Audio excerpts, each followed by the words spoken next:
The fall of the great place. On the morrow at sundown all that remained of Thomas Owen was laid to rest before the altar of the little church, Nodwengo the king and Hokosa lowering him into the grave, while John, his first disciple, read over him the burial service of the Christians, which it had been one of the dead man's last labours to translate into the language of the Amasuka. Before the ceremony was finished, a soldier, carrying a spear in his hand, pushed his way through the dense and weeping crowd, and having saluted, whispered something into the ear of the king. Nodwengo started, and with a last look of farewell at the face of his friend, left the chapel, accompanied by some of his generals who were present, muttering to Hokosa that he was to follow when all was done. Accordingly, some few minutes later, he went and was admitted into the council hut, where captains and messengers were to be seen arriving and departing continuously. "Hokosa," said the king, "you have dealt treacherously with me in the past, but I believe now that your heart is true. At the least, I follow the commands of our dead master, and trust you. Listen. The outposts have sighted an impi of many regiments advancing towards the great place, though whether or no it be my own impi returning victorious from the war with my brother, I cannot say. There is this against it, however, that a messenger has but just arrived reporting that the generals have perceived the host of Hafela encamped upon a ridge over against the gorge where they awaited him. If that be so, they can scarcely have given him battle, for the messenger is swift of foot and has travelled night and day. Yet how can this be the impi of Hafela, who, say the generals, is encamped upon the ridge?" "He may have left the ridge, King, having been warned of the ambush."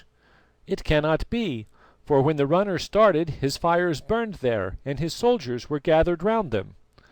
"Then perhaps his captains sit upon the ridge with some portion of his strength to deceive those who await him in the gorge, while, knowing that here men are few, he himself swoops down on you with the main body of his impi."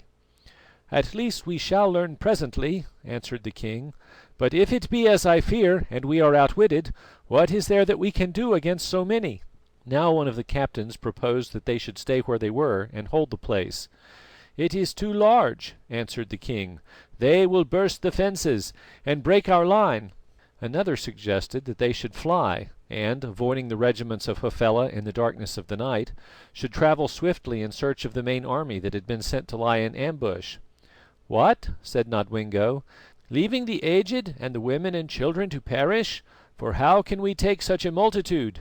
No, I will have none of this plan." Then Hokosa spoke. "King," he said, "listen to my counsel.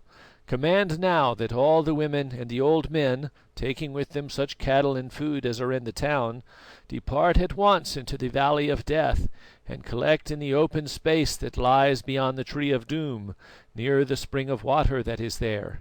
The valley is narrow and the cliffs are steep, and it may chance that by the help of Heaven we shall be able to hold it till the army returns to relieve us, to seek which messengers must be sent at once with these tidings." "The plan is good," said the king, though none had thought of it, "but so we shall lose the town." "Towns can be rebuilt," answered Hokosa, "but who may restore the lives of men?" As the words left his lips, a runner burst into the council, crying: "King, the impi is that of Hafela, and the prince heads it in person. Already his outposts rest upon the plain of fire." Then Nodwengo rose and issued his orders, commanding that all the ineffective population of the town, together with such food and cattle as could be gathered, should retreat at once into the Valley of Death. By this time the 4,000 or 5,000 soldiers who were left in the great place had been paraded on the open ground in front of the king's house, where they stood, still and silent in the moonlight. Nodwengo and the captains went out to them, and as they saw him come they lifted their spears like one man, giving him the royal salute of "King." He held up his hand and addressed them. "Soldiers," he said, "we have been outwitted. My impi is afar, and that of Hafela is at our gates. Yonder in the valley, though we be few, we can defend ourselves till succour reaches us, which already messengers have gone out to seek. But first we must give time for the women and children, the sick and the aged, to withdraw with food and cattle, and this we can do in one way only, by keeping Hafela at bay till they have passed the archway, all of them. Now, soldiers, for the sake of your own lives, of your honour and of those you love, swear to me in the holy name which we have been taught to worship, that you will fight out this great fight without fear or faltering." "We swear it in the holy name, and by your head, King!" roared the regiments. "Then victory is already ours," answered Nodwengo. "Follow me, children of fire!"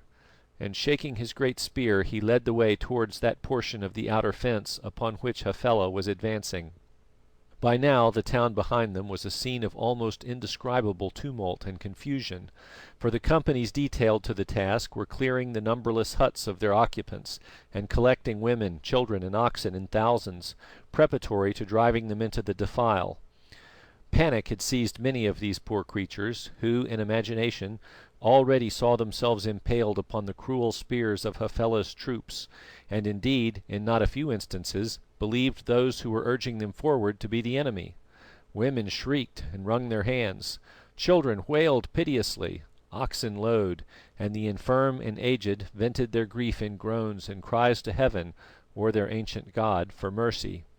In truth, so difficult was the task of marshalling this motley array at night, numbering as it did 10,000 or 12,000 souls, that a full hour went by before the mob even began to move, slowly and uncertainly, towards the place of refuge, whereof the opening was so narrow that but a few of them could pass it at a time. Meanwhile Hafela was developing the attack.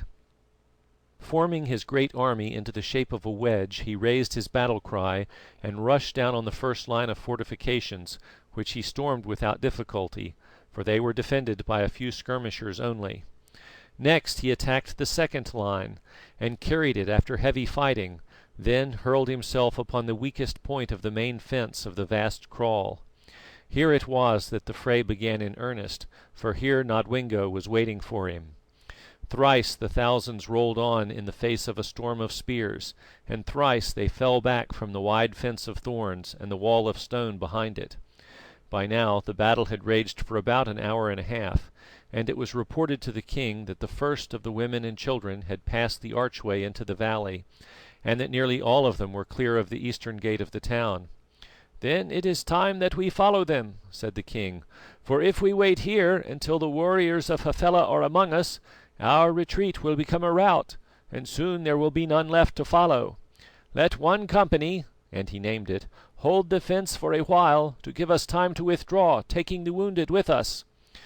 "We hear you, King," said one of that company, "but our captain is killed."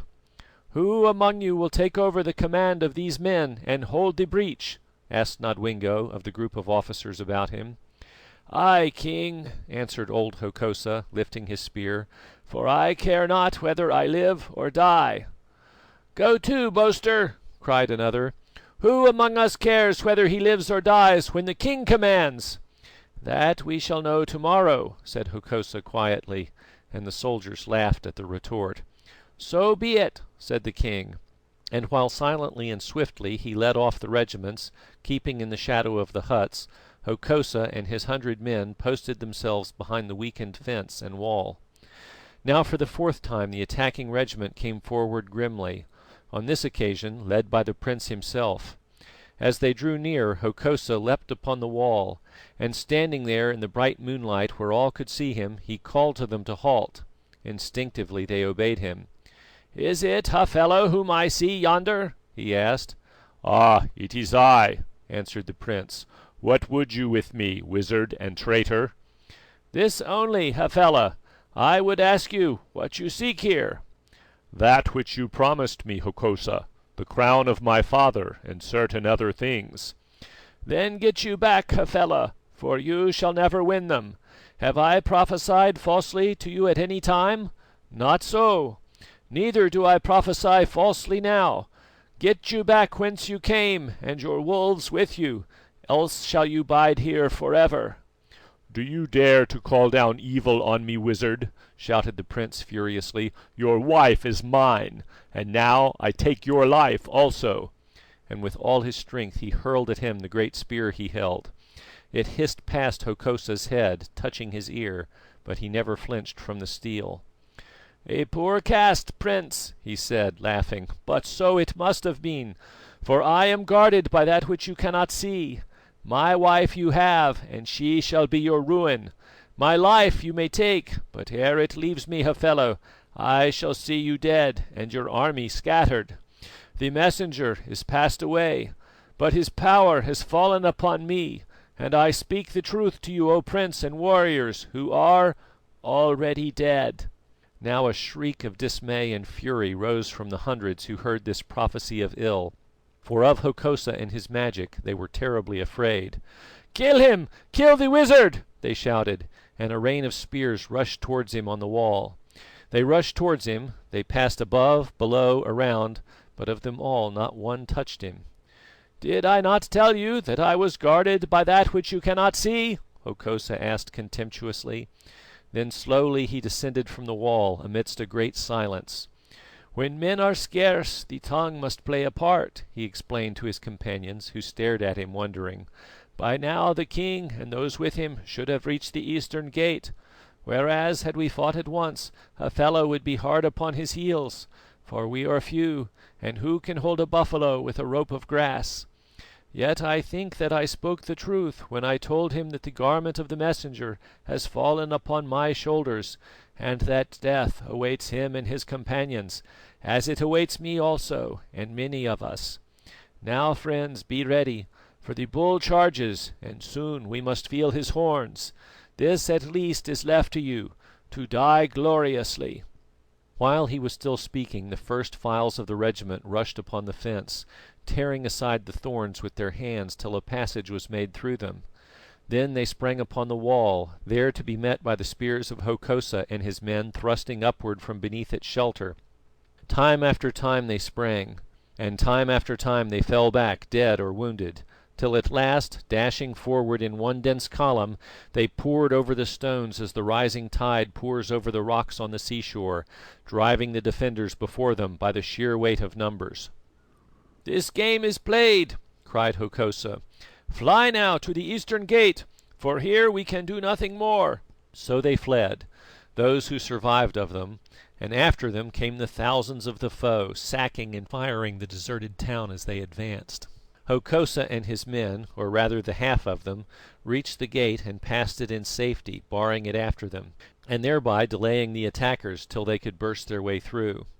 Now hundreds of huts were afire, and the flames spread swiftly, lighting up the country far and wide.